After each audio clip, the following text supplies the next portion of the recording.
Selamat siang kawan-kawan. Sudah lumayan banyak ya yang gabung. Ada 25 partisipan gitu. Dan aku coba cek dulu untuk apa narsumnya sudah pada gabung belum ya?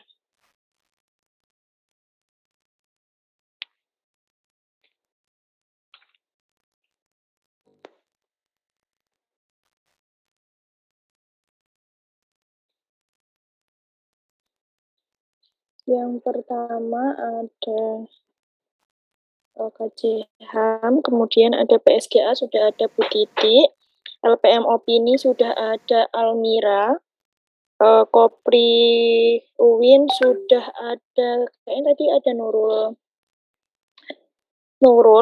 kemudian Forum Perempuan ada Kak Citra, Fataya Jawa Tengah sudah ada Mbak Umi Hani, kemudian Hop Habs UNES sudah ada Kak Radit gitu ya. Uh, ini karena sudah komplit untuk apa pemantiknya, kita sudah ada moderator juga dari Kopri Jawa Tengah, sudah ada nanti konferensi pers ini akan dipandu oleh moderator dari Kopri Jawa Tengah yaitu Mbak Dwi Marlina gitu. Kita nanti mulai jam 13.20 gitu ya teman-teman, kita tunggu 4 menit lagi gitu ya.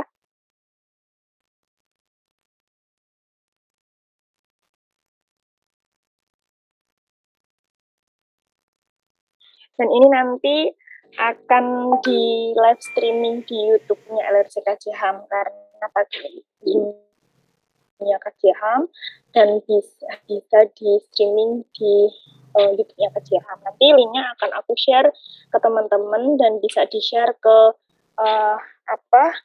jurnalis atau media di masing-masing jaringannya teman-teman, baik kampus maupun luar kampus gitu ya teman-teman.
Oke, karena sudah hampir 13.20, mungkin untuk, eee, forum konferensi persnya aku serahkan ke Mbak Dwi Marlina untuk memandu jalannya konferensi pers yang kali ini.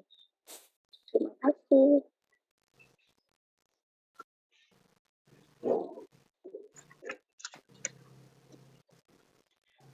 Ya, terima kasih Leni. Mohon maaf, apakah suara saya terdengar dengan jelas?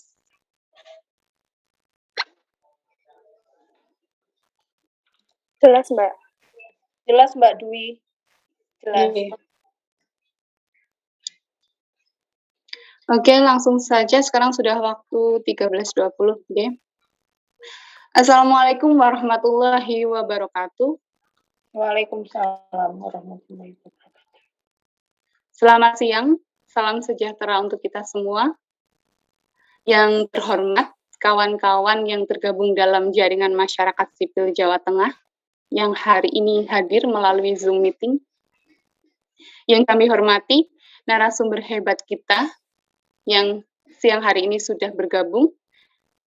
Ada 7 narasumber hebat kita yang akan membersamai kita dalam acara siang hari ini. Yang pertama, yaitu dari LRC Karjiham Semarang, yang kesempatan siang hari ini dihadiri oleh Ibu Nur Laila Hafidzoh, selaku Direktur LRC Karjiham Semarang. Yang kedua, ada Ibu Titik Rahmawati sebagai Kepala PSDA UIN Wali Songo Semarang. Yang ketiga, ada Kak Almira sebagai Redaktur Pelaksana Divisi Online LPM Opini Universitas Diponegoro. Yang keempat, ada Sahabat Nurul Arifah sebagai Ketua Kopri UIN Wali Songo. Yang kelima, ada Kak Citra Fadilah Sabilillah sebagai Koordinator Forum Perempuan Universitas Semarang. Yang keenam, ada Sahabat Umi Hani dari bidang politik, hukum, dan advokasi Fatayat Jawa Tengah. Kemudian yang ketujuh, ada Kak Aditya Putih Prihutami dari Hops UNES sebagai Direktur Lokal Universitas Negeri Semarang. Dan yang tidak lupa kepada kawan-kawan semuanya yang telah hadir pada siang hari ini. Terima kasih atas kehadiran kawan-kawan semuanya untuk ikut serta dalam acara siang hari ini. Alhamdulillahirrabbilalamin, mari kita panjatkan puji syukur kehadirat Allah SWT yang telah melimpahkan nikmat dan karunia-Nya sehingga kita bisa berkumpul pada acara siang hari ini. Salawat serta salam senantiasa kita curahkan kepada junjungan kita Nabi Agung Muhammad Sallallahu Alaihi Wasallam, sehingga kita dapat bertemu walaupun melalui Zoom meeting dalam acara konferensi pers Jaringan Masyarakat Sipil Jawa Tengah dengan tema Perjalanan Panjang Undang-Undang Tindak Pidana Kekerasan Seksual. Sebelum itu, perkenalkanlah nama saya Dwi Marlina dari Kopri PKC Jawa Tengah yang akan memandu membersamai kawan-kawan semua dalam diskusi siang hari ini.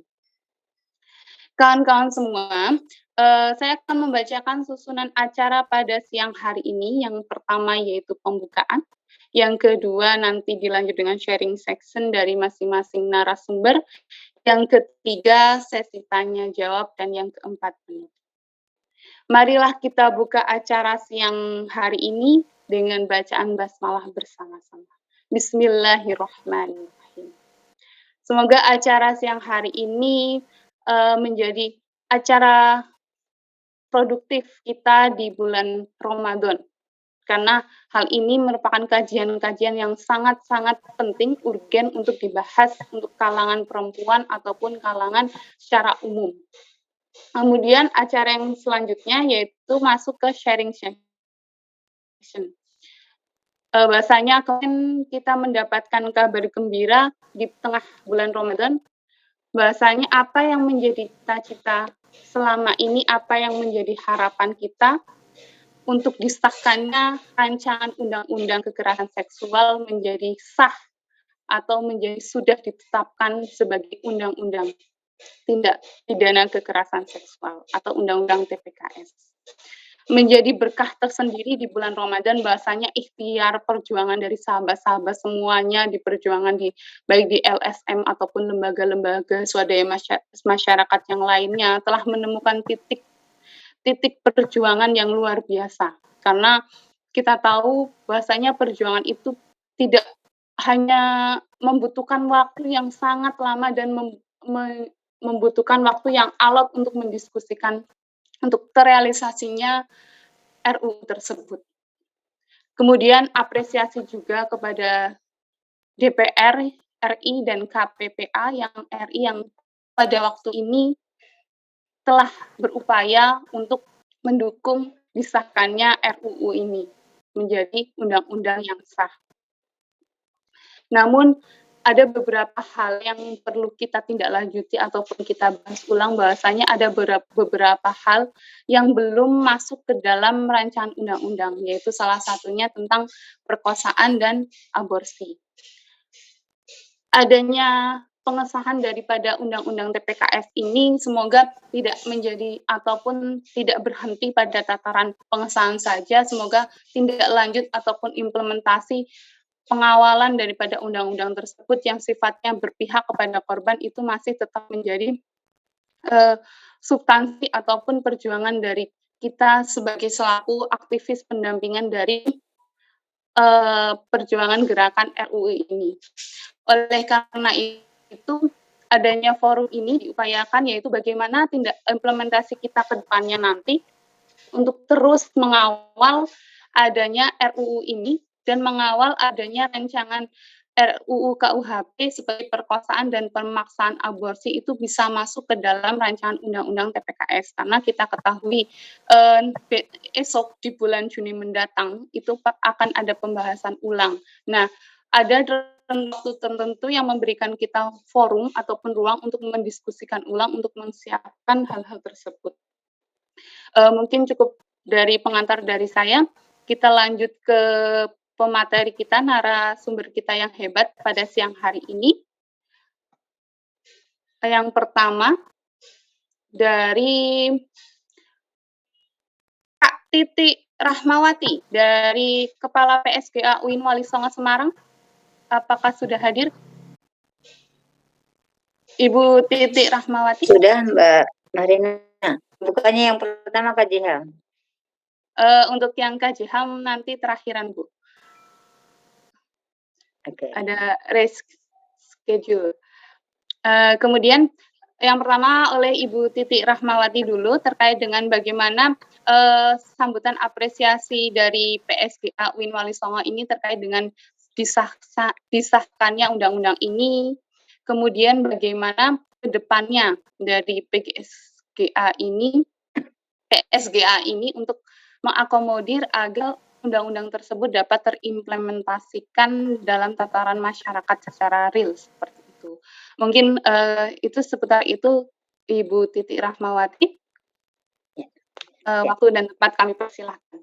Ya. Terima kasih. Assalamualaikum warahmatullahi wabarakatuh. Waalaikumsalam warahmatullahi wabarakatuh. Salam sejahtera, selamat siang, salam sejahtera untuk kita semua. Terima kasih Mbak Marlina atas kesempatan yang diberikan kepada saya.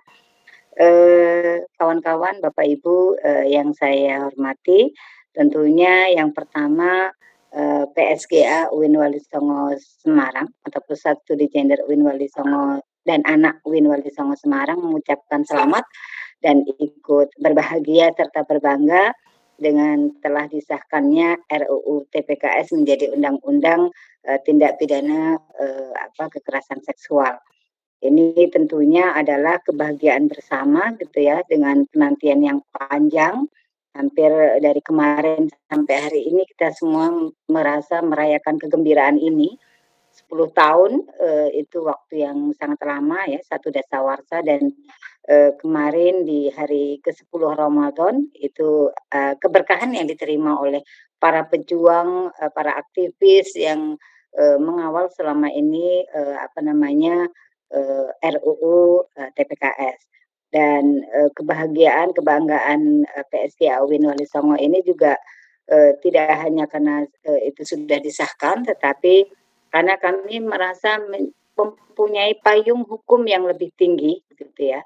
Selain sebelumnya kami sudah punya payung hukum untuk pencegahan dan penanganan kekerasan seksual di lingkungan kampus UIN Wali Songo. Di 2019 UIN Wali Songo itu sudah mendapatkan surat SK Dirjen Pendis nomor 5494 tahun 2019 terkait dengan pencegahan dan penanganan kekerasan seksual. Lalu 2020 PSGA UIN Wali Songo sudah mendesakkan dan diterbitkannya SK Rektor nomor 300 tahun 2020 tentang pencegahan dan penanganan kekerasan seksual di lingkungan UIN Wali Songo. Lalu 2021 itu kemudian mendapatkan kado kembali sebagai payung hukum yang tinggi, yaitu Permendikbud nomor 30 tahun 2021. Dan di 2022 ini kita sudah mendapatkan kado terindah kalau dalam bahasa saya dengan disahkannya Undang-Undang TPKS. Ini artinya sebagai akademisi dan sebagai orang yang ada di lingkungan kampus merasa bahwa perjuangan untuk mengawal KS ini semakin merasa disempurnakan, gitu ya, dengan adanya undang-undang. Sekalipun sebagaimana kita ketahui bersama dan tadi juga sudah disampaikan oleh moderator, tentunya pengesahan ini masih mempunyai beberapa catatan ya, karena ada beberapa kekerasan seksual yang itu tidak masuk di dalam pasal-pasal undang-undang, tetapi kita masih punya harapan ya ke depan akan ada pembahasan ulang dan tentunya kita juga akan harus memperjuangkan kalau tidak hanya di dalam undang-undang TPKS tetapi juga pada undang-undang KUHP-nya, gitu ya. Dan kalau di dalam SK Rektor kami yang selama ini kami gunakan sebagai payung untuk penegakan kekerasan seksual di lingkungan kampus, perkosaan itu bagian dari klausul jenis kekerasan seksual yang ada di dalam SK, gitu ya. Untuk itu mohon dukungan dan juga kerjasama mungkin supaya kita ke depan bisa bersama-sama juga memperjuangkan perkosaan, aborsi itu juga menjadi concern dan menjadi salah satu bahasan yang ada di dalam pasal undang-undang TPKS, gitu. Nah, ini tentunya sekalipun ini menjadi kado terindah di tahun 2022 dan wabil khusus di bulan Ramadan ini juga masih menjadi perjalanan panjang ya, perjalanan terjal karena sebagaimana misalkan UIN Wali Songo mengawal ini sejak 2020 sampai 2022, 2 tahun itu ada di dalam payung SK Rektor pun itu juga tidak mudah ya, bahwa jalannya pasti berliku begitu. Tapi kita tidak boleh patah semangat, gitu ya. Bagaimanapun apapun yang kita hadapi, apapun yang ada di hadapan kita harus tetap bersemangat bahwa yang namanya keadilan bagi korban itu harus ditegakkan, gitu ya. Kita perjuangkan bersama-sama. Sekalipun perjuangan itu tidak selesai pada satu tahapan, gitu ya. Maka kita optimis bahwa ke depan pasti itu akan ada ya. Setidaknya kita sudah memulai dan hari ini setidaknya bagi saya lah akademisi merasa payung hukum untuk pelaksanaan pencegahan dan penanganan KS semakin disempurnakan dengan disahkannya Undang-Undang TPKS ini. Itu Mbak Marlina, mungkin sedikit dari saya, barangkali nanti bisa disambung oleh kawan-kawan yang lain dan tentunya saya berterima kasih, gitu ya, ikut bisa berkomunikasi dengan kawan-kawan jaringan masyarakat sipil Jawa Tengah Ini tentunya menjadi peluang, kesempatan bagi saya untuk senantiasa mengasah bagaimana kita mempunyai strategi di dalam penegakan dan pencegahan serta penanganan kekerasan seksual yang berorientasi pada perlindungan terhadap korban. Itu kiranya yang bisa saya sampaikan, kurang lebihnya mohon maaf. Akhirul kalam, wassalamualaikum warahmatullahi wabarakatuh. Waalaikumsalam warahmatullahi wabarakatuh. Terima kasih kepada Bu Titi, sangat luar biasa sekali bahasanya UIN Wali Songo itu sejak awal ternyata di SK Rektor sudah dimasukkan terkait dengan payung hukum untuk korban perkosaan atau kekerasan seksual yang terjadi di kampus. Luar biasa sekali. Bahasanya memang UIN Wali Songo itu membuka diri ataupun membuka untuk perlindungan bagi perempuan-perempuan yang mengalami ketertindasan dan keadilannya patut untuk diperjuangkan. Oke, terima kasih Ibu. Nanti kita lanjut ke sesi selanjutnya. Yang selanjutnya yaitu dari Ketua LPM Opini Universitas Diponegoro, Kak Almira. Halo Kak Almira. Ya, halo Kak. Sebelumnya suara saya sudah terdengar belum ya? Oke, terdengar dengan jelas Kakak. Silakan. Oke, baik, terima kasih banyak Kak Dwi Marlina. Sebelumnya Assalamualaikum warahmatullahi wabarakatuh. Salam sejahtera untuk kita semua. Jadi senang sekali bisa bertemu dengan teman-teman di forum konferensi pers pada hari ini. Jadi saya di sini akan berbicara sebagai pers mahasiswa gitu ya, atau jurnalis kampus yang mana pekerjaan kami ini kan identik dengan memproduksi berita dan meliput berita gitu. Dan di sini mungkin saya akan menyampaikan sedikit informasi atau bisa dibilang straight news gitu ya, berita yang singkat. Tapi sebelum itu saya ingin menyampaikan rasa syukur dan kesenangan atas disahkannya UU TPKS kemarin, yang mana kita memang harus merayakan kesenangan tersebut gitu ya, karena perjuangan panjang kita akhirnya membuahkan hasil yang positif dan akhirnya membuahkan hasil yang bisa kita apresiasi dengan benar gitu. Nah, sebelum itu saya ingin menyampaikan sedikit berita yang singkat gitu ya tentang beberapa kasus yang memang sempat menyita perhatian publik. Seperti salah satunya itu adalah kasus pembebasan Dekan Universitas Riau yang baru-baru ini dia dinyatakan tidak bersalah dari tuduhan kekerasan seksual gitu ya. Jadi dia ini dinyatakan bebas gitu karena hakim menganggap bahwa tidak ada bukti yang bisa memperkuat adanya tuduhan kekerasan seksual yang dilakukan oleh dekan tersebut gitu. Nah, terus juga jangan lupakan kasus yang baru-baru ini terjadi yaitu tentang pemberedelan pers mahasiswa di IAIN Ambon gitu ya. Jadi di mana pers mahasiswa dari IAIN Ambon ini dia ini dibekukan gitu ya karena dianggap mencoreng nama baik kampus hanya karena dia memberitakan adanya kekerasan seksual yang terjadi di lingkungan kampus. Nah, di sini saya ingin berbicara andai saja UU TPKS itu bisa disahkan lebih cepat gitu. Mungkin saja hal-hal seperti tadi, kasus-kasus seperti tadi itu tidak akan terjadi kayak gitu ya. Dan jangan sampai nantinya kita kan ini masih punya agenda tentang pembahasan RKUHP yang belum dibahas. Jadi saya kira jangan sampai ada hal sama yang terjadi gitu ya di pembahasan RKUHP ini. Seperti itu. Nah, selanjutnya kita berbicara tentang agenda yang belum dimasukkan dalam dalam UU TPKS yang katanya nantinya akan dimasukkan ke RKUHP, yaitu mengenai pemerkosaan dan pemaksaan aborsi gitu ya.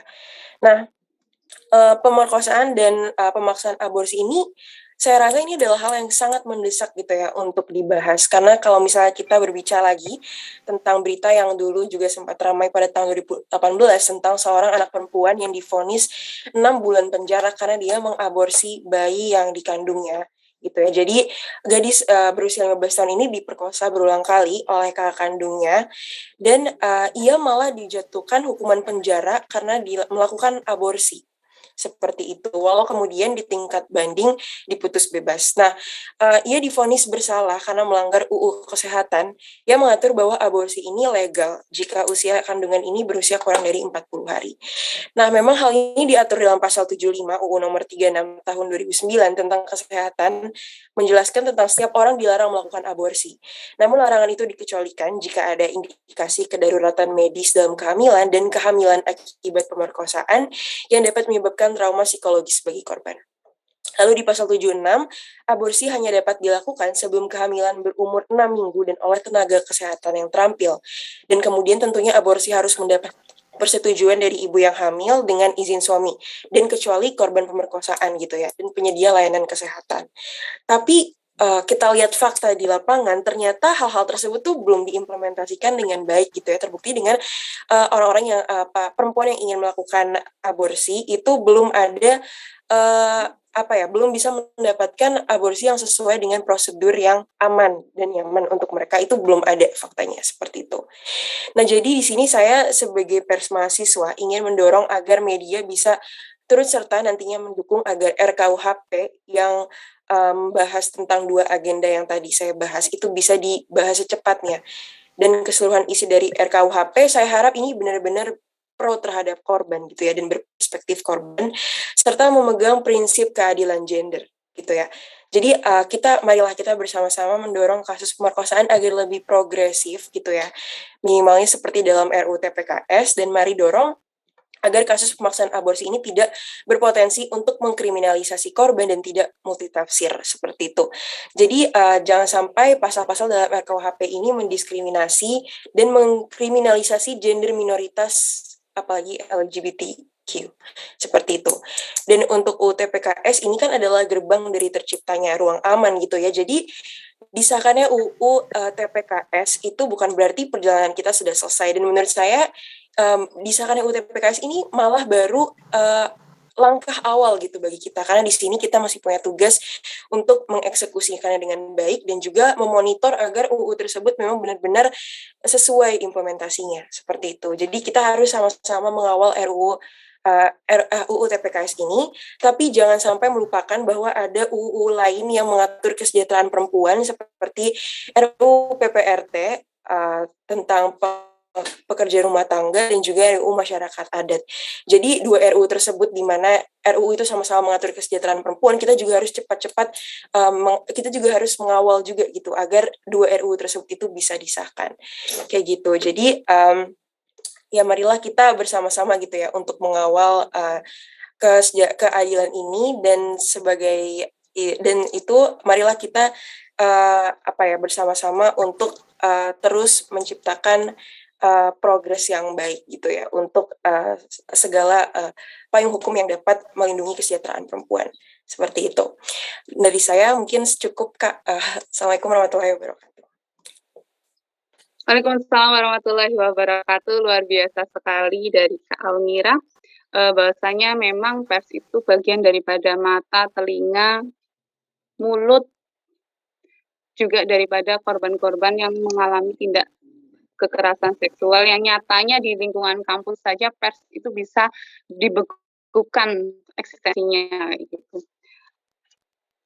Semoga kita bisa tetap bergandengan tangan ke depannya, bekerja sama dengan lembaga pers baik dari tataran kampus maupun pers secara umum untuk terus menyuarakan, mengakomodir adanya RUU ini, undang-undang TPKS tersebut.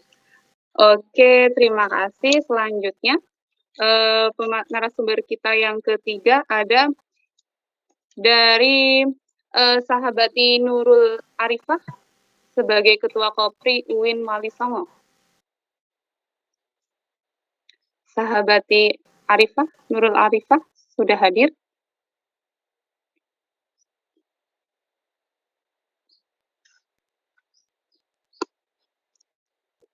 Halo, Sahabati Nurul Arifah.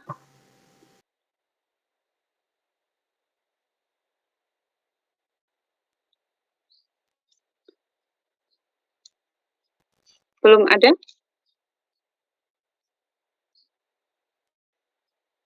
Kalau belum ada, kita lanjut dulu kepada Selanjutnya, halo, oh sudah ada. Halo sahabat Nurul Arifah. Mohon maaf belum di mute. Oke. Suaranya belum terdengar dengan jelas.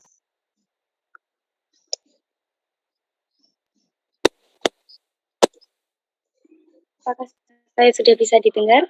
Oke, sudah. Silahkan. Ya. Sebelumnya mohon maaf karena tadi sedikit ada kendala begitu. Ya, Assalamualaikum warahmatullahi wabarakatuh. Waalaikumsalam warahmatullahi wabarakatuh. Hamdan wa syukuranillah wassalatu wassalamu ala rasulillah. Amma ba'du. Yang terhormat jaringan masyarakat sipil Semarang dan juga yang saya hormati segenap narasumber pada siang hari ini dan juga yang saya hormati kepada moderator yang telah memberikan kesempatan saya untuk menyampaikan prakata mengenai Undang-Undang TPKS ini. Tidak banyak hal yang dapat saya sampaikan. Yang pertama, saya mengucapkan selamat untuk semua elemen yang telah berkomitmen untuk mengawal RUU TPKS ini sehingga menjadi UU TPKS yang kemarin baru saja disahkan. Menjadi luapan kegembiraan dengan kabar baik atas penantian panjang bagi publik karena butuh waktu sekitar 10 tahun sejak tahun 2012 ketika Komnas Perempuan pertama kali menggagas RUU TPKS ini yang awalnya berjudul RUU Penghapusan Kekerasan Seksual menjadi Undang-Undang TPKS ini. Dalam kurun waktu tersebut pun RUU ini tidak sempat keluar masuk prolegnas prioritas sebelum akhirnya disahkan pada tahun ini begitu. RUU TPKS ini disahkan menjadi undang-undang yakni pada hari Selasa 12 April 2022 menjadi catatan sejarah buah dari ikhtiar panjang dan juga komitmen atas partisipasi masyarakat luas khususnya bagi para pendamping korban, salah satunya yaitu LRC KJHAM dan juga lembaga-lembaga LSM lainnya yang berada di Jawa Tengah begitu.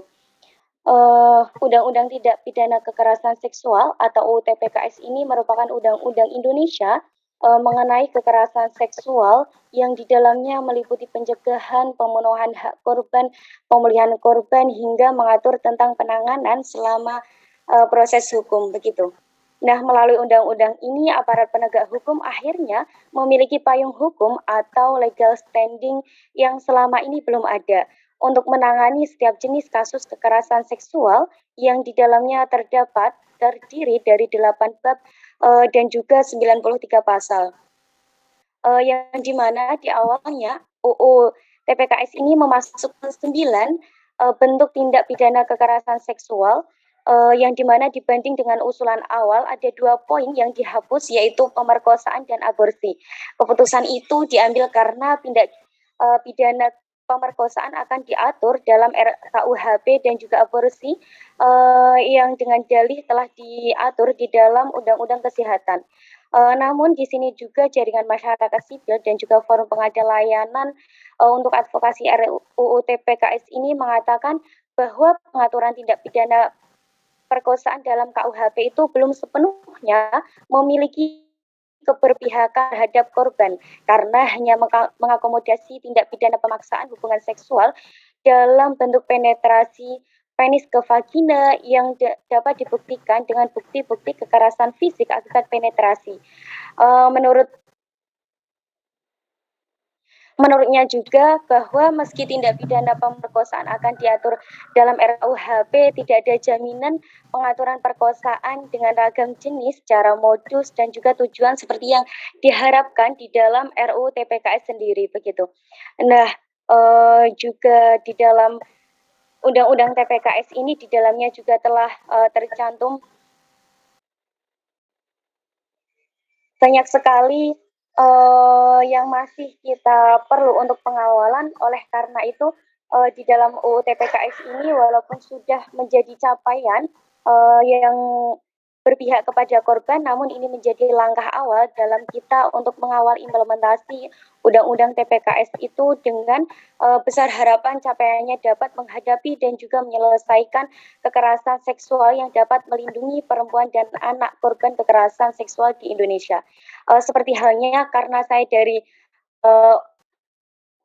perguruan tinggi, seperti halnya yang dikatakan oleh Ketua PSGA UIN Wali Songo Semarang, bahwa kampus juga telah adanya payung hukum, adanya SK Rektor juga dari turunan SK Dirjen Pendis tentang PPKS, akan menjadi sebuah hal yang lengkap ketika Undang-Undang TPKS ini juga disahkan begitu. Namun besar harapan dari kita tidak hanya adanya legal standing terkait dengan Undang-Undang Penghapusan Tindak Pidana Kekerasan Seksual ini telah disahkan saja, namun juga perlu adanya pengawalan implementasi yang lebih agar undang-undang tersebut itu juga mampu melindungi dan juga berpihak pada korban kekerasan seksual.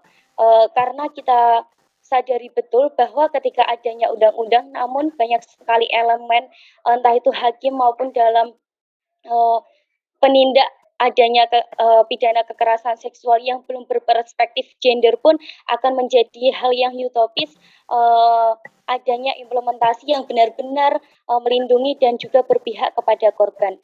Cukup sekian dari saya, terima kasih. Wassalamualaikum warahmatullahi wabarakatuh. Terima kasih sahabat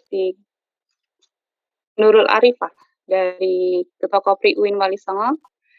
Semoga bisa tetap eksis dan istiqomah untuk selalu membersamai sahabat-sahabat mahasiswa dalam memperjuangkan apa yang implementasi selanjutnya yang bisa dilakukan untuk pengawalan undang-undang tersebut. Karena kampus Wali Songo ternyata juga sudah membuka ataupun memberikan kesempatan untuk melakukan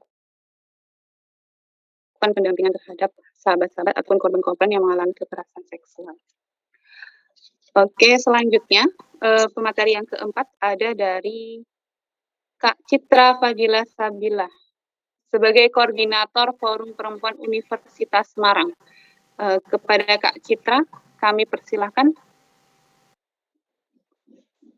Sebelumnya saya mohon maaf dikarenakan Kak Citra ada keperluan mendadak tidak dapat menghadiri konferensi pers pada hari ini.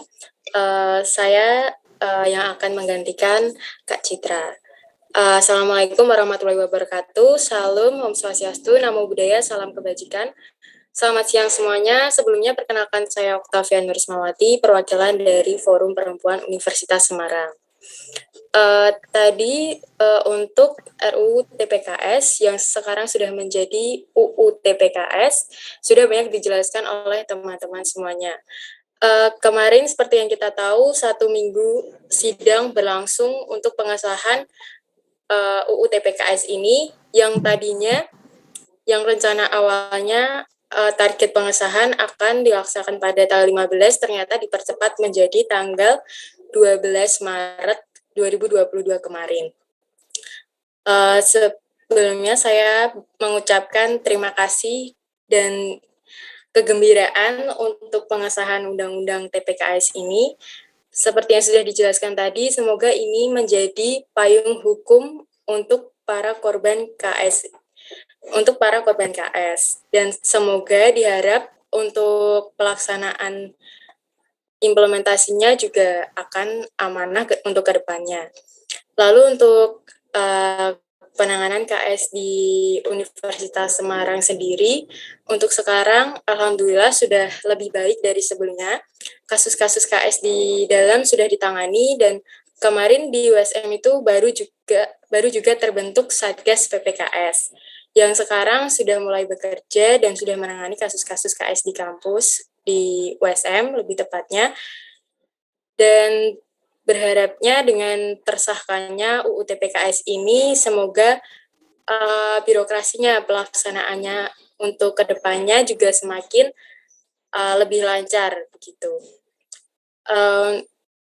Itu yang saya sampaikan untuk kasus KS di USM sebelumnya. Kemudian sudah itu yang dapat saya sampaikan. Terima kasih. Apabila ada salah kata, mohon maaf. Wassalamualaikum warahmatullahi wabarakatuh. Waalaikumsalam warahmatullahi wabarakatuh. Terima kasih Kak Oktavia ya. Oke, selanjutnya kita ke sahabat si Umi Hani dari bidang politik hukum dan advokasi Jawa Tengah. Kepadanya kami persilahkan. Baik, terima kasih Mbak Dwi Marlina. Mohon maaf kawan-kawan semua. Saya izin untuk tidak itu ya menampilkan video ya karena keterbatasan sinyal begitu. Halo, apakah suara saya terdengar? Ya, terdengar dengan jelas sahabat Umi Hani. Ya, baik. Saya izin untuk tidak menampilkan video karena keterbatasan sinyal. Karena kebetulan saya sekarang sedang berada di rumah, begitu. Nah, selamat siang kawan-kawan semua, sahabat-sahabat semua. Selamat menjalankan ibadah di bulan suci Ramadan. Saya perwakilan dari pengurus wilayah Fatayat NU Jawa Tengah. Untuk hari ini, ketua kami belum bisa ikut bergabung dalam press conference ini karena beliau saat ini sedang berada di Magelang. Nah, ketua kami yaitu sahabat Tazkiyatul Mutmainah, nitip salam untuk sahabat semua. Semoga acara ini diberikan kelancaran dan semoga kiat-kiat kita untuk terus memperjuangkan keadilan untuk perempuan, mempromosikan hak-hak perempuan dapat terus diridhoi oleh Allah Subhanahu wa taala begitu. Nah, Fataya Jateng sendiri sangat mengapresiasi terkait disahkannya rancangan undang-undang tindak pidana kekerasan seksual menjadi undang-undang tindak pidana kekerasan seksual karena sebentar.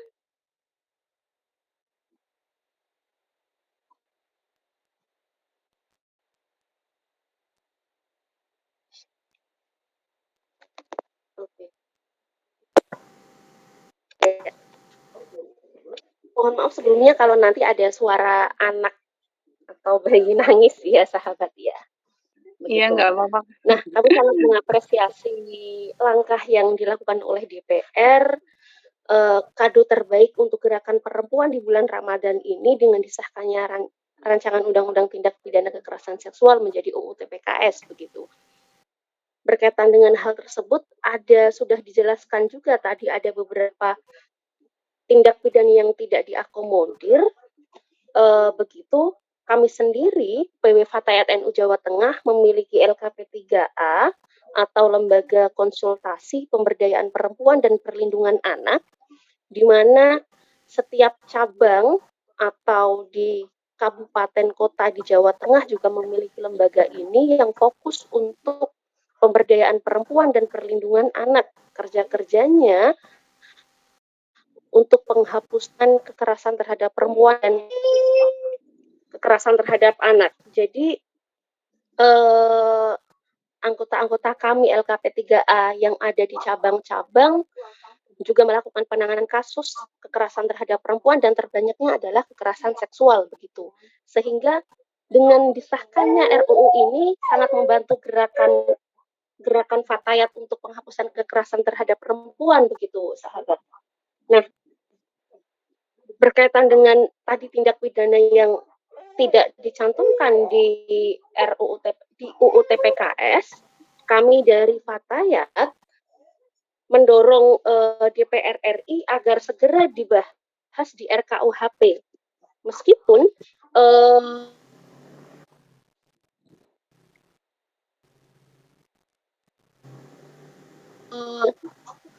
RKUHP ini kami berharap karena mengingat rentang waktu April sampai Juni ini tidak bisa ditunggu oleh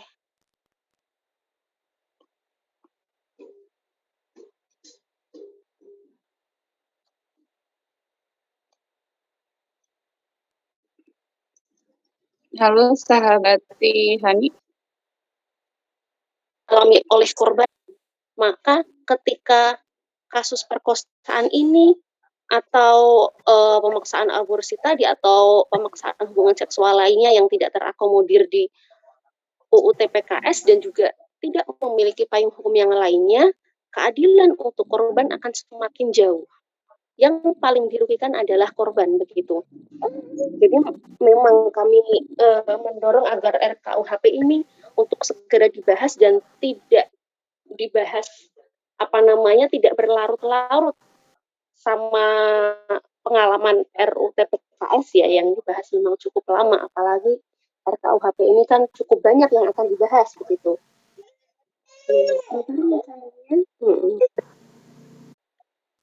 Itu yang pertama. Kemudian yang kedua, kami juga berharap tidak hanya Fatayat tapi secara serentak, secara bersama gerakan perempuan, seluruh masyarakat untuk bersama mengawal implementasi UU TPKS ini agar betul-betul hadir di tengah korban, agar betul-betul membawa kepentingan korban dan membawa kepentingan pendamping korban begitu. Juga undang-undang ini agar segera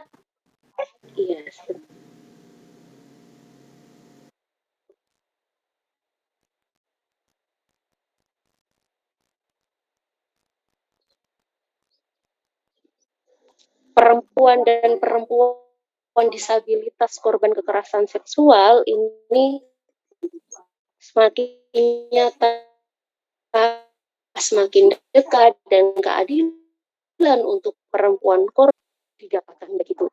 Cukup itu yang bisa, kurang lebihnya saya mohon maaf. Saya kembalikan lagi ke Mbak Dwi Marlina. Iya. Terima kasih kepada sahabat Umihan yang sudah menyampaikan pemaparannya dari Fatayat NU Jawa Tengah, yang mana ternyata di lembaga Fatayat NU Jawa Tengah itu terdapat LKP 3A yang membawahi ataupun membidangi terkait dengan perempuan dan anak. Ternyata semoga apa yang diciptakan ataupun yang diharapkan oleh sahabat-sahabat di Fatayat bisa direalisasikan bersama. Di sini saya teringat juga bahwasanya ternyata ada kaum minoritas seperti disabilitas yang memang mengalami korban kekerasan seksual yang real kayak gitu, yang kadang-kadang tidak terdampingi ataupun terkawal terkait dengan pendampingannya mereka seperti itu, sehingga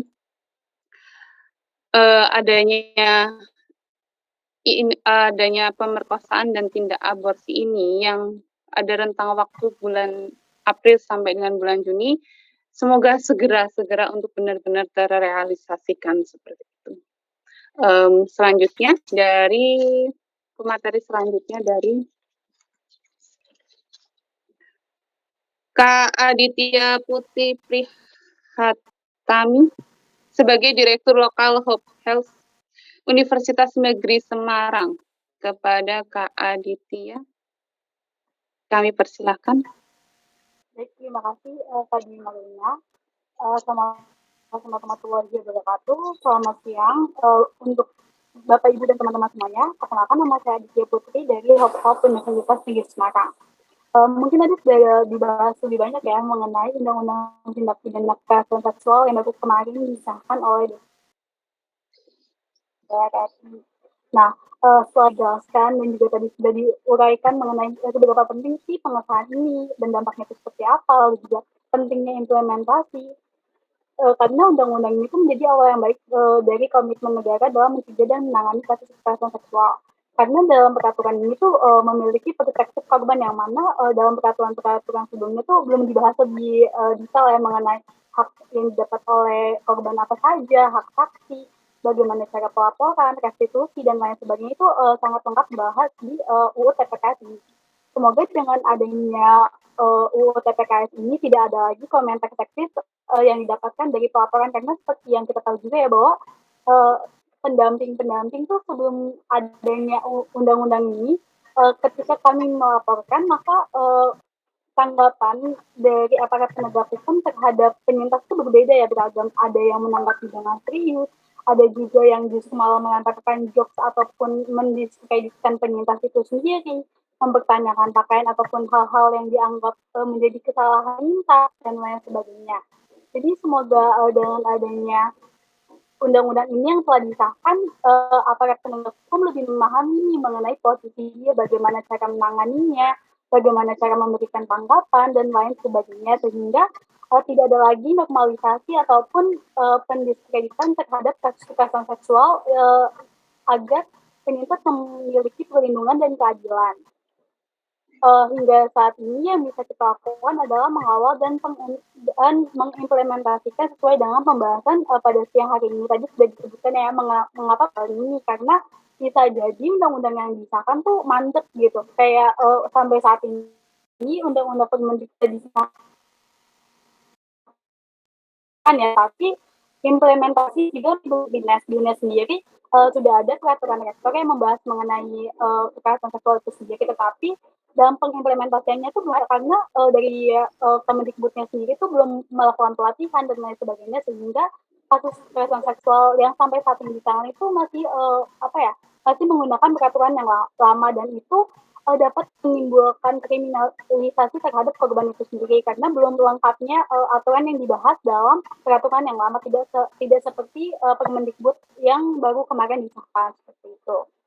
Nah, sebenarnya tidak hanya negara ya yang perlu yang perlu dikawal dalam pengimplementasian, tetapi kita juga bisa memulai dari diri sendiri nih mengenai cara kita untuk memahami peraturan ini tuh seperti apa, agar kita mengetahui bagaimana cara melaporkan, sehingga ketika terjadi kasus kekerasan seksual kita tidak bingung nih untuk mengetahui hak kita ataupun kewajiban dari penyintas itu sendiri. Selain itu juga perlunya pemahaman lebih lanjut mengenai kekerasan seksual, bagaimana sih cara menjadi bystander yang baik ketika ada kasus kekerasan seksual, lalu juga bagaimana sih cara mengedukasi masyarakat agar peraturan ini tuh tidak hanya dipahami oleh sebagian masyarakat saja dan bersifat eksklusif, melainkan bisa dipahami dan juga bisa diakses oleh semua masyarakat, agar undang-undang TPKS ini tuh bersifat inklusif seperti itu. Karena kan sampai saat ini kasus-kasus kekerasan seksual yang belum terjamah tuh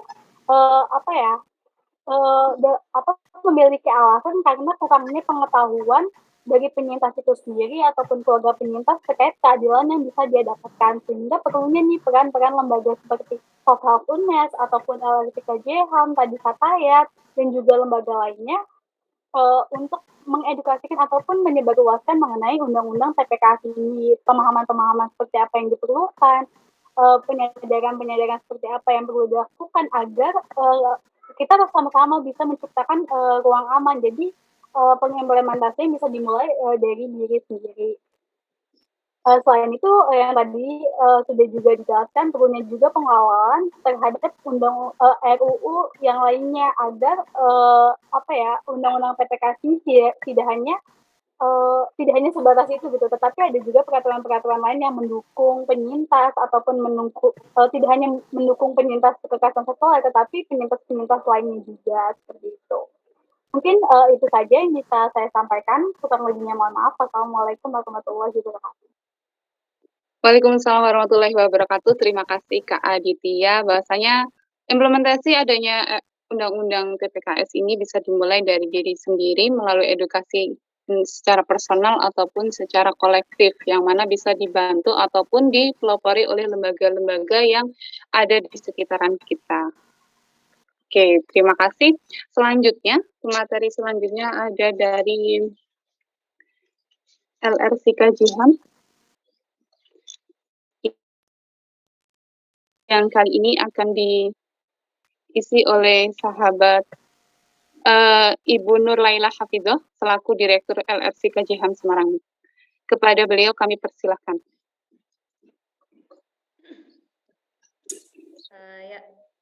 Halo, suara saya terdengar ya?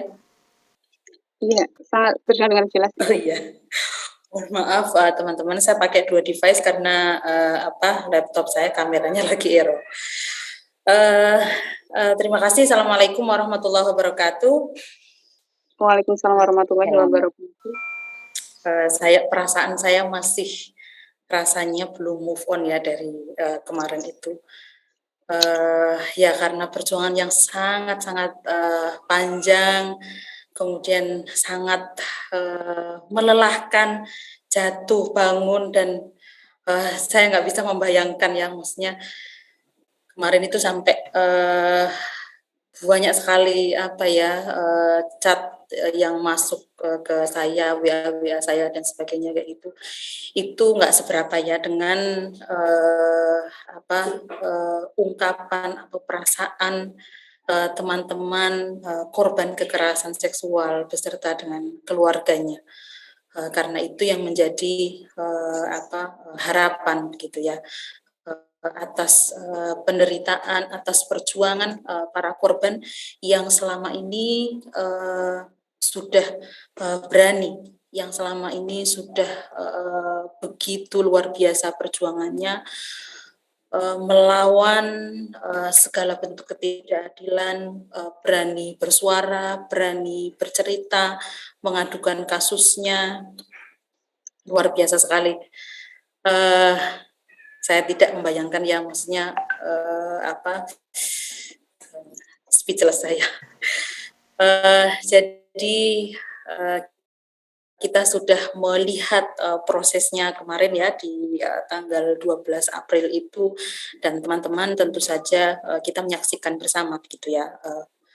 Yang pertama, saya tidak banyak secara substansi teman-teman banyak sudah menyampaikan, tetapi saya ingin menyampaikan cerita perjalanan panjangnya saja begitu ya. Jadi saya mengucapkan terima kasih yang sebesar-besarnya ya. Saya sampaikan kepada seluruh korban kekerasan seksual, karena dengan perjuangan para korban, keberanian para korban kekerasan seksual yang mengungkap kasusnya, melaporkan kasusnya, dari fakta-fakta inilah yang menjadi bahan ya, yang menjadi bahan untuk advokasi, yang kemudian dilahirkan dalam bentuk naskah akademik, bahan-bahan lobby yang memperkuat bahwa kasus kekerasan seksual ini ada. Kasus kekerasan seksual ini adalah nyata dialami oleh para korban. Sehingga kita tidak mungkin bisa sampai saat ini ketika tidak ada korban yang betul-betul berjuang dan berani melaporkan kasusnya.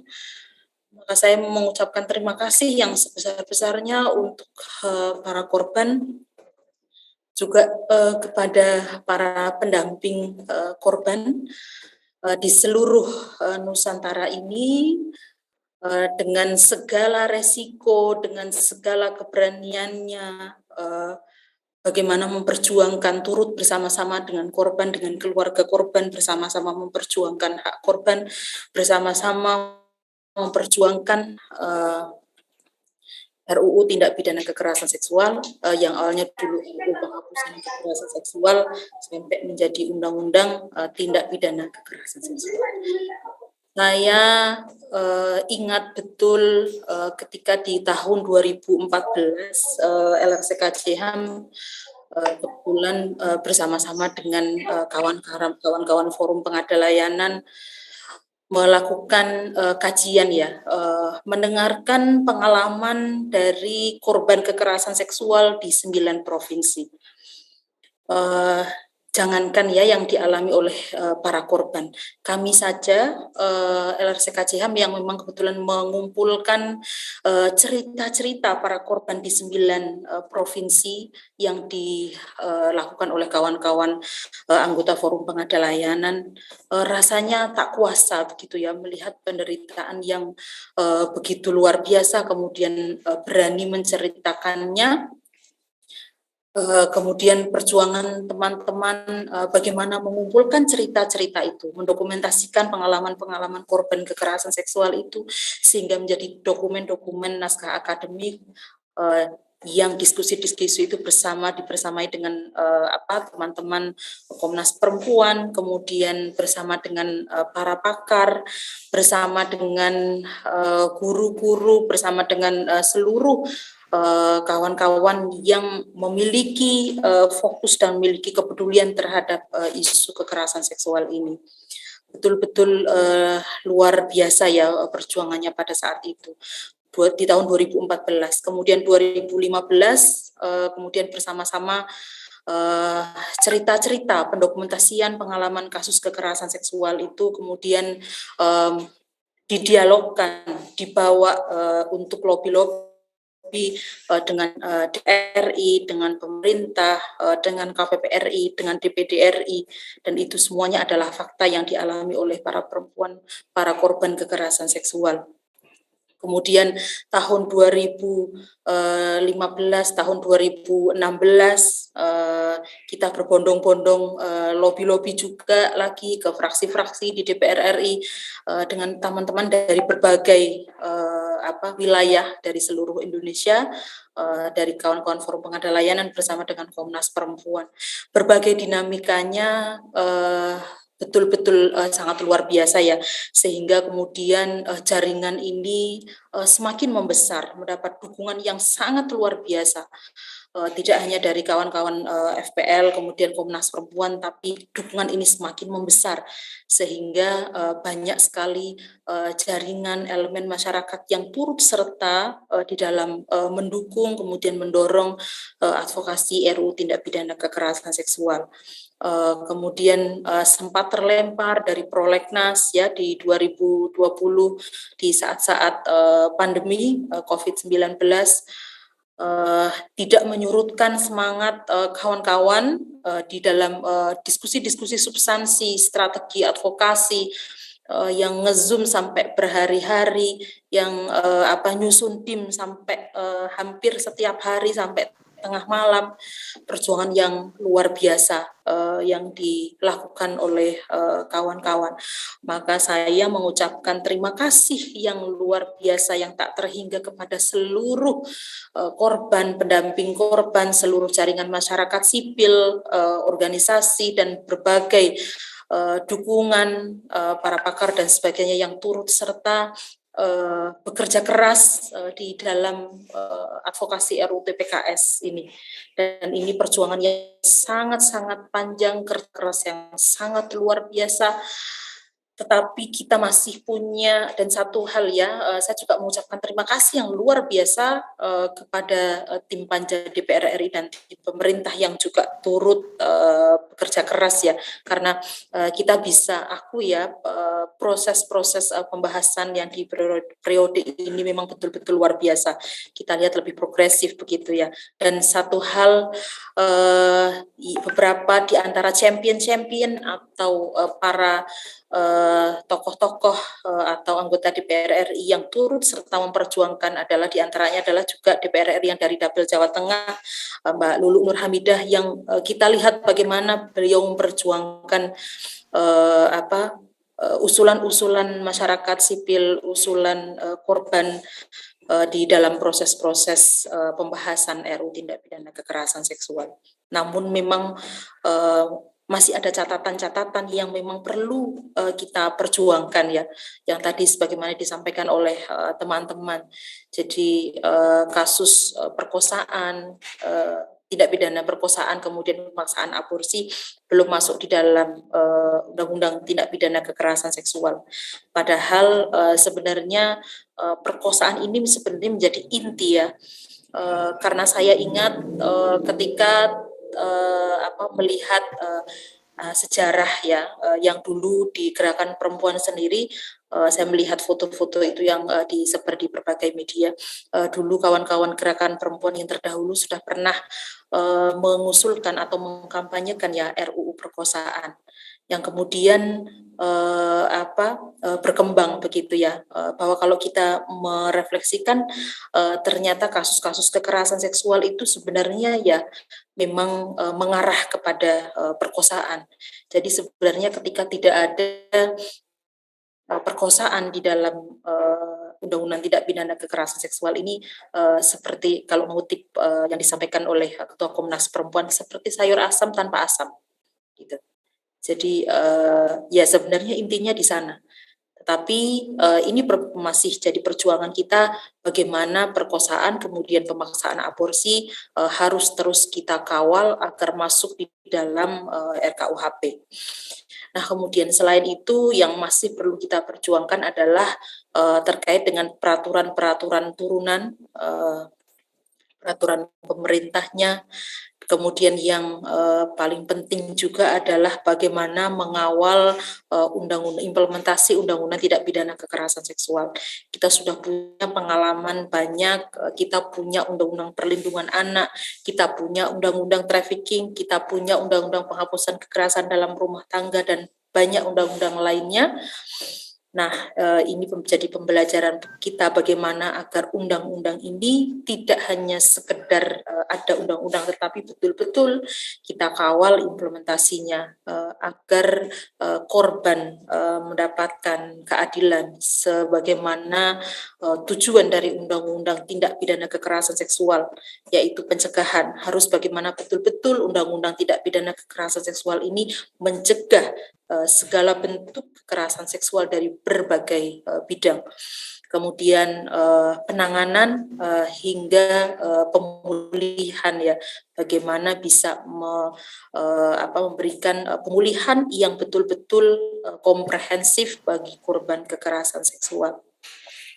Sekali lagi saya ucapkan terima kasih kepada seluruh kawan-kawan, termasuk kawan-kawan jaringan Jawa Tengah, ya, jaringan masyarakat sipil Jawa Tengah, yang berkali-kali kita mengadakan diskusi publik, kemudian konferensi pers, kemudian dialog-dialog dengan DPR RI, kemudian pernah menyusun bahan-bahan lobby juga. Betul-betul perjuangan yang sangat luar biasa. Saya kira itu. Terima kasih. Dari ini yang saya sampaikan, perjuangan kita masih panjang, kita tetap rapatkan barisan, kita tetap jaga solidaritas kita agar bisa terus mengawal perjuangan panjang gerakan perempuan untuk mewujudkan keadilan gender. Terima kasih. Assalamualaikum warahmatullahi wabarakatuh. Waalaikumsalam warahmatullahi wabarakatuh. Terima kasih kepada Mbak Yaya. Terima kasih juga kepada seluruh narasumber yang telah memberikan waktunya pada siang hari ini.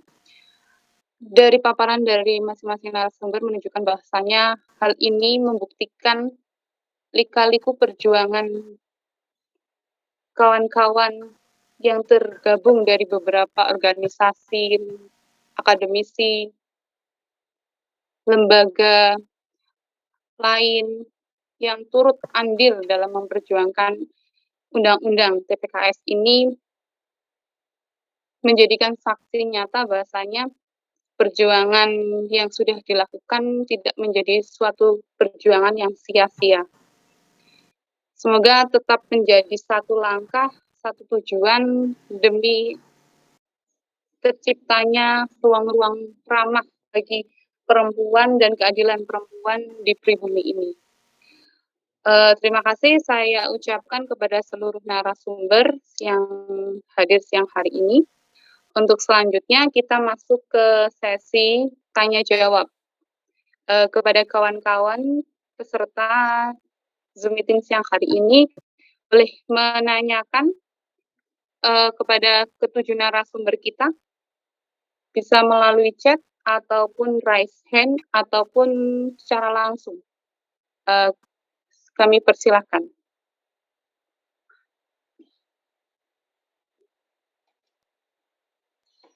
Apabila ada yang mau bertanya.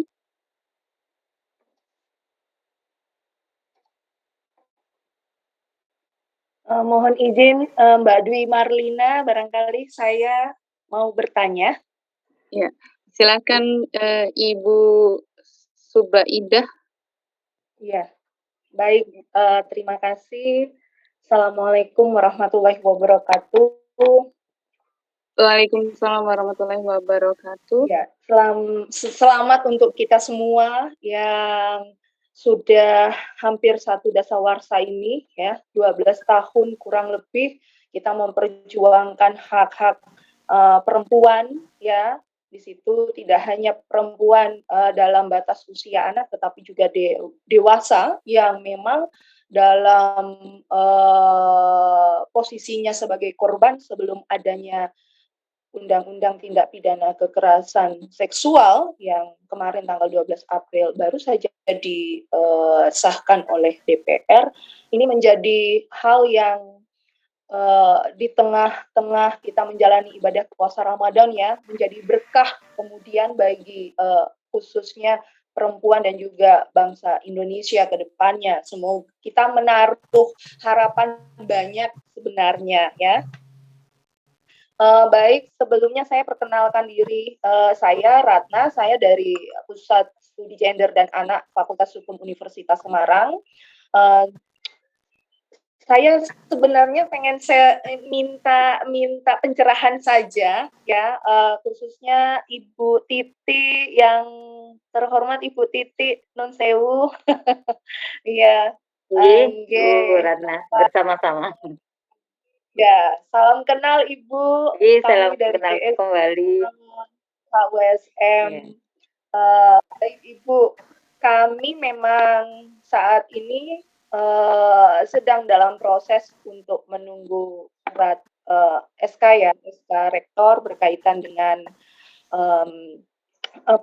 Satgas pencegahan dan penanggulangan kekerasan seksual yang terjadi di perguruan tinggi, begitu. Karena memang seperti kasus gunung es begitu, ya Ibu, kasus kekerasan seksual ini khususnya terjadi di lingkungan perguruan tinggi. Yang terlihat tampak jelas, ya, tampak ada itu adalah di permukaan, sementara yang tidak terlihat dengan mata itu banyak sekali, Ibu, ya. Sehingga memang kami memang baru dengan terbentuknya Satgas, ya, baru akan mulai mengakomodir bagaimana ketika terjadi kekerasan seksual di lingkungan perguruan tinggi, khususnya di lingkungan Universitas Semarang. Mohon barangkali bisa sharing pengalaman saja, Ibu. Yang pertama, karena SK Rektor UIN, ya, atau keputusan Rektor UIN berkaitan dengan pencegahan dan penanggulangan kekerasan seksual di perguruan tinggi, itu sudah ada sebelum disahkan Undang-Undang Tindak Pidana Kekerasan Seksual.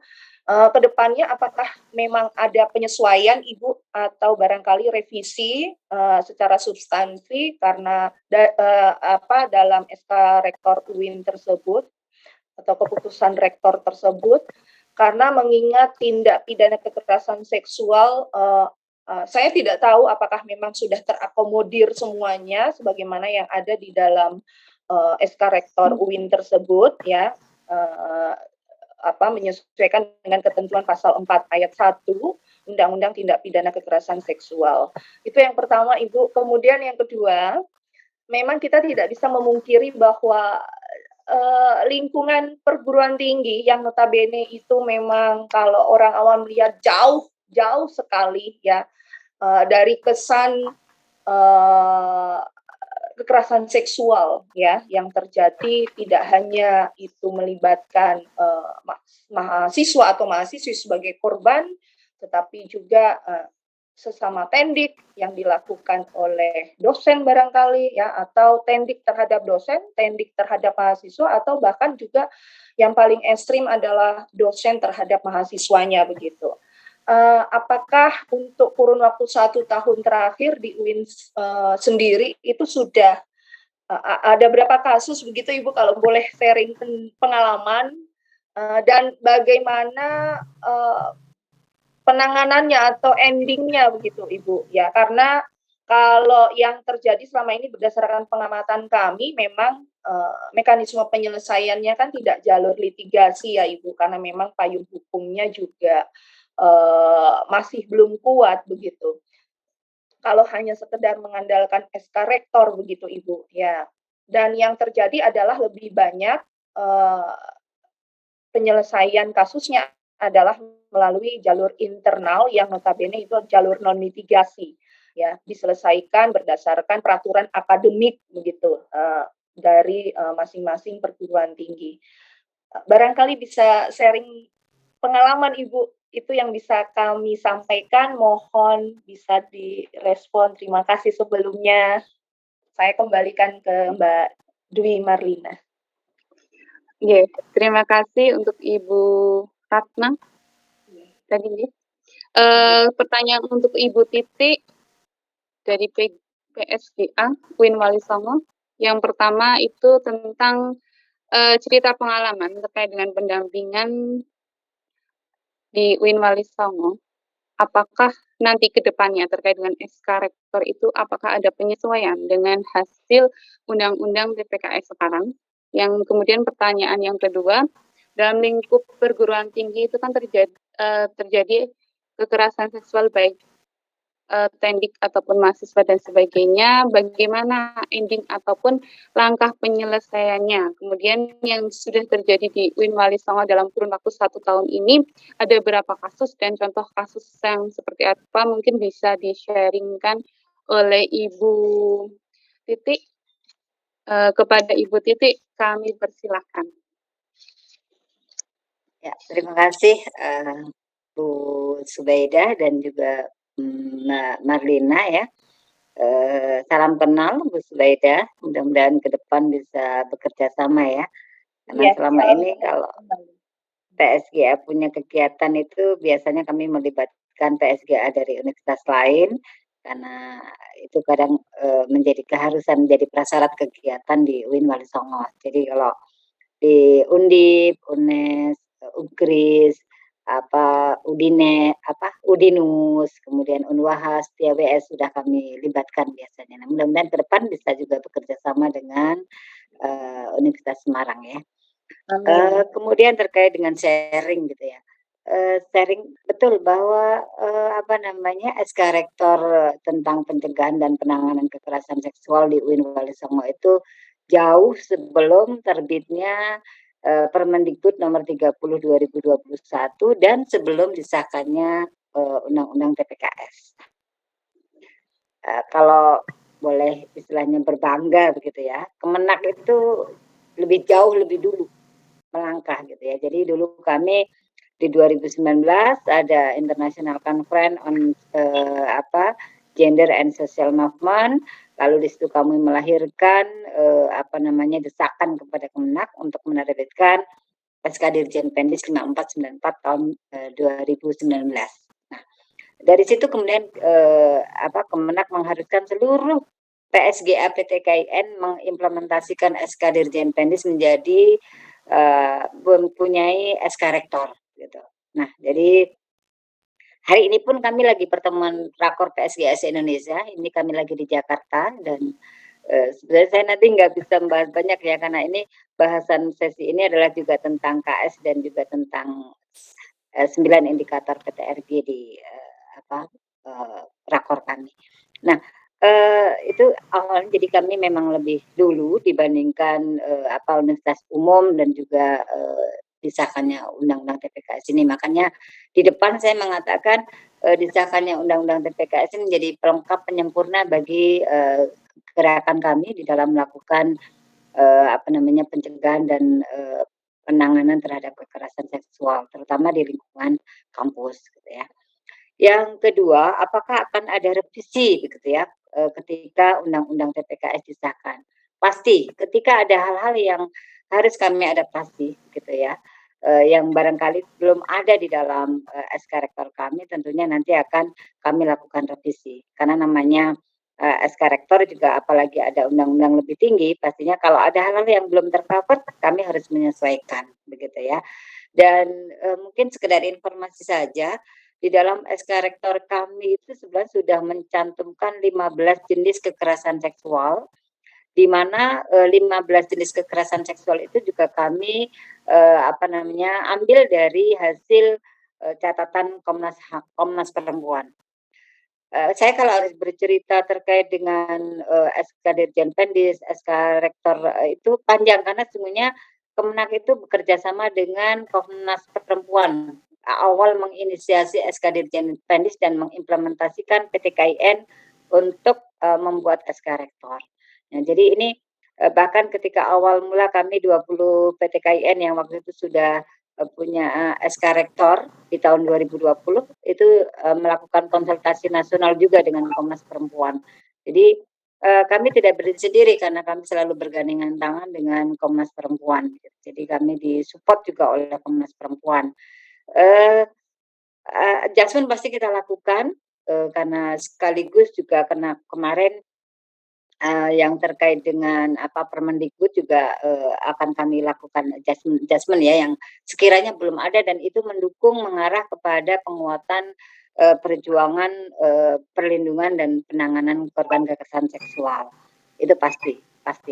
Apalagi nama ULT ya, di SK Rektor kami itu namanya WHC Wali Songo Healing Center dan ternyata kami di unit kami ada Wali Songo Halal Center. Nah, ada juga salah satu klausul yang membuat kami memang harus merevisi SK Rektor ke depan. Selain adjustment dengan adanya Undang-Undang TPKS ini juga ada beberapa yang kemudian misalkan ada nama-nama unit yang mirip dengan nama-nama unit yang ada di kami. Gitu. Kemudian terkait dengan kasus ya betul bahwa kami membuat SK Rektor itu perjalanannya panjang bahwa bahkan kami melibatkan mahasiswa itu sebagai enumerator waktu melakukan penelitian begitu ya. Salah satunya ya ada di sini, Mbak Nurul itu terlibat menjadi enumerator waktu itu ketika kita melakukan penelitian kepada mahasiswa, tendik dan dosen terkait dengan KS. Jadi kami membuat SK Rektor bukan dengan peta buta ya, tapi kami juga sudah meraba bahwa memang KS itu ada gitu ya, terjadi begitu ya. Baik tadi yang disebutkan Bu Subaidah ya bahwa antar sesama mahasiswa laki dan mahasiswa perempuan, kemudian dosen terhadap mahasiswa, kemudian juga tendik terhadap dosen, tendik terhadap mahasiswa. Itu kami sudah mempunyai data awal ketika sebelum membuat SK Rektor gitu. Lalu terkait dengan kasus ini kan sebagaimana yang juga sering dibahas ya oleh kawan-kawan pendamping kekerasan seksual. Kasus itu bisa jadi yang terjadi jauh lebih banyak daripada yang dilaporkan. Makanya betul saya bersepakat dengan yang disampaikan oleh Mbak Yaya ya selaku Direktur KJHAM. Kita patut berterima kasih kepada para korban yang mau sounding, mau melaporkan, mau menyampaikan kasus ini untuk diadvokasi. Itu bagian penting yang tidak bisa kita lepaskan dari perjuangan panjang dan perannya Undang-Undang TPKS ini. Nah, kasus itu bisa jadi yang terjadi lebih banyak, Ibu. Jadi tapi yang kemudian dilaporkan masuk di dalam pendampingan itu masih jauh lebih sedikit dibandingkan apa yang mungkin sesungguhnya terjadi, gitu ya. Dan kalau di kampus ya ada beberapa pola ya pelaporan. Ada pola pelaporannya itu yang terjadi ini ya, yang kami tangani. Pelaporannya justru tidak ke PSGA tetapi lewat fakultas misalkan. Jadi pertama kali terjadi dilaporkannya ke fakultas. Tetapi ketika itu sudah ditangani oleh fakultas, di BAP di fakultas, di drafting di fakultas gitu ya, maka kewajiban kami PSGA mengawal di tingkat keputusan pimpinan lebih tinggi begitu. Itu yang kami lakukan gitu ya. Kemudian seperti apa hasilnya ya sekalipun hasilnya itu kadang tidak seperti yang kita idealkan gitu yang kita harapkan, tetapi tidaknya perjuangan itu kita lakukan karena begini ya di antara hambatan perjuangan pendampingan kekerasan seksual itu adalah bagaimana pengambil kebijakan yang bisa jadi sepenuhnya punya rasa keadilan, belum istilahnya punya responsif gender gitu ya. Itu menjadi salah satu kendala gitu ya. Sekalipun orang melihat dengan jelas kasus itu ada dan itu terjadi, tetapi keputusan tidak selamanya seperti yang kita harapkan. Mama nih rekomendasi yang kita berikan adalah misalkan bagaimana orang itu kemudian dipecat, tapi misalkan tidak dipecat, tetapi hanya diturunkan jabatannya atau ada sanksi lainnya.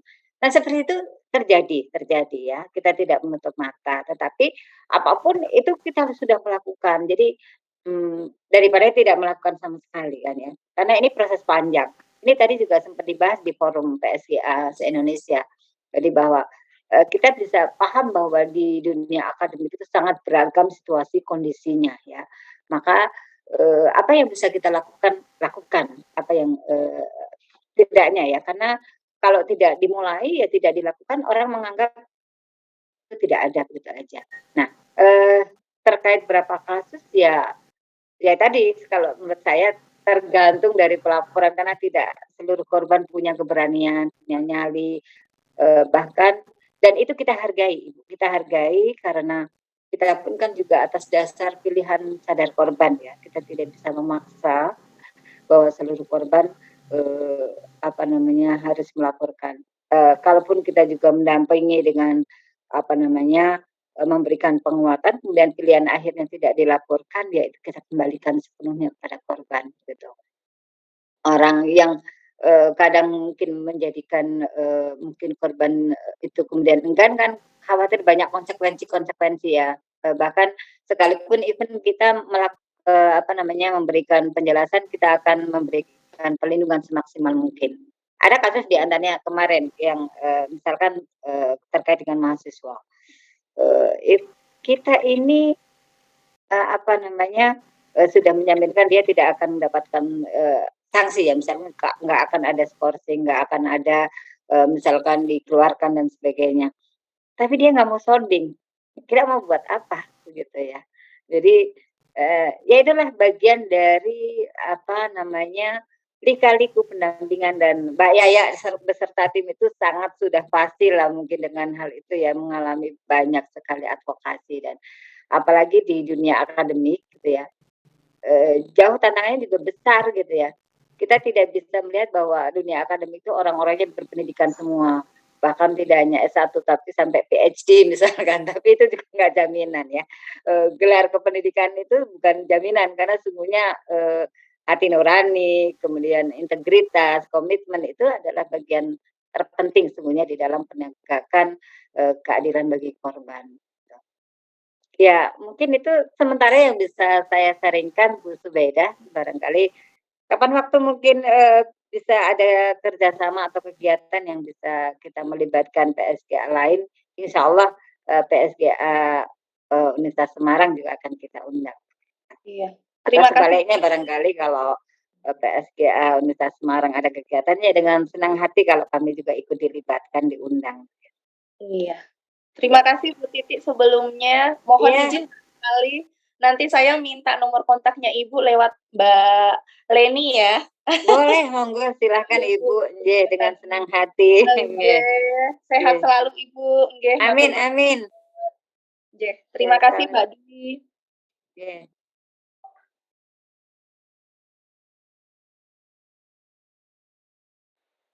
Iya, terima kasih kepada Ibu Titi dan Ibu Subaidah. Luar biasa sekali ya Ibu-Ibu. Kemudian kita buka sesi pertanyaan selanjutnya. Mungkin dari kawan-kawan lain ada yang ingin menanyakan? Ada yang ingin bertanya? Mbak Marna, saya izin pindah ke HP ya, karena mau ke sesi saya sudah dimulai. Sambil nanti saya ikuti dari sesi. Nggih, Ibu, mboten napa-napa.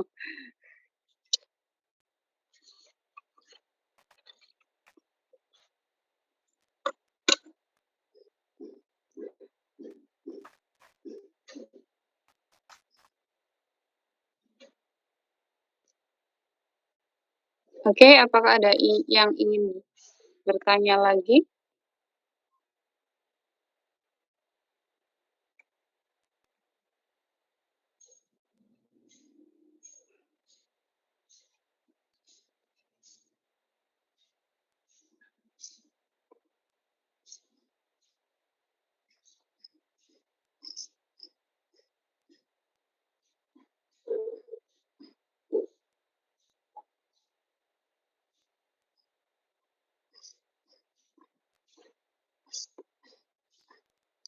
Atau silakan bagi kawan-kawan yang mau menanyakan melalui chat, nanti akan saya bacakan.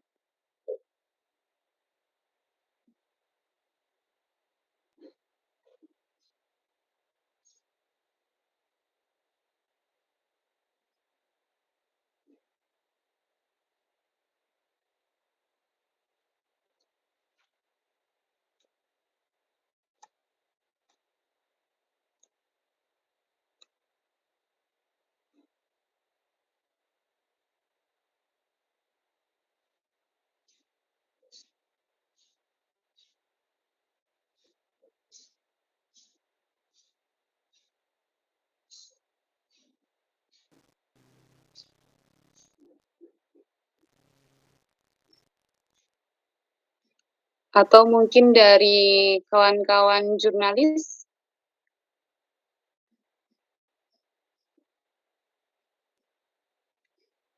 ada yang ingin ditanyakan?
Sedikit menginformasikan untuk kawan-kawan yang ada di Zoom bahwasanya besok pada hari Kamis 14 April 2022 itu akan ada kegiatan selanjutnya tentang konferensi pers jaringan masyarakat sipil Jawa Tengah jilid ketiga, yang mana pemantik pada acara besok terdiri dari beberapa LSM maupun organisasi lain.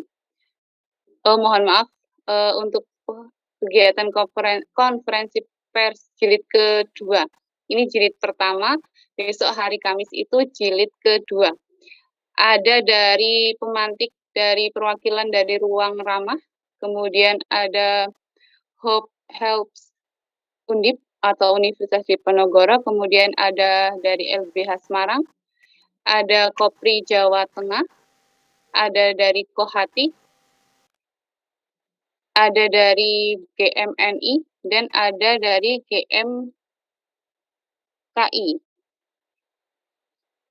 Nah, untuk agenda besok pada hari Rabu dilaksanakan insya Allah pukul 10 atau insya Allah pukul 10 kalau tidak ada perubahan jadwal.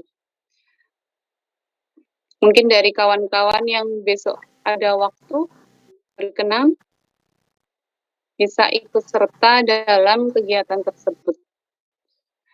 Satu lagi ada dari PSGA USM.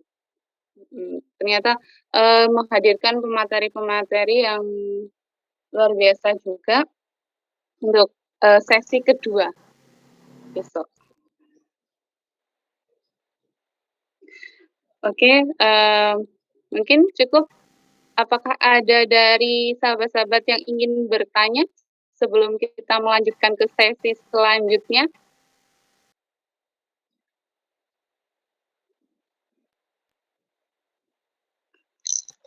Oke, sebelum kita akhiri sesi ini, kita foto bersama terlebih dahulu ya. Mohon izin untuk semuanya on-cam-kan kamera Zoom.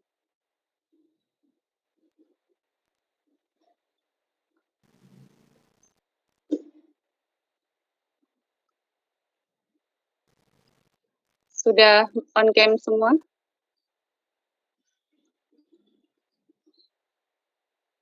Minta tolong untuk sahabat lain